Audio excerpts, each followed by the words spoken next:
Social પોલીસે ગુનેગારો સામે કડક કાર્યવાહી શરૂ કરી છે, ત્યારે લિંબાયત વિસ્તારમાં ગુનેગારોની હવે ખેર નથી.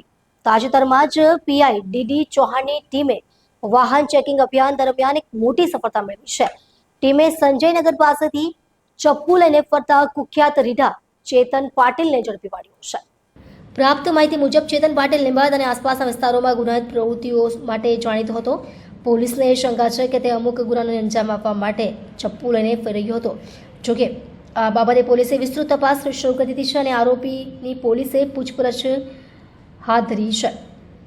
સુરત પોલીસનું આ અભિયાન શહેરના વિવિધ વિસ્તારોમાં ચાલુ છે, જેનો મુખ્ય ઉદ્દેશ ગુનેગારો પર લગામ લગાવવાનો છે. લિંબાયત વિસ્તારના લોકોએ પોલીસને આ કાર્યવાહીને સમર્થન આપ્યું છે અને ભવિષ્યમાં પણ આવી સતર્કતા ચાલુ રાખવાની માંગ કરી છે.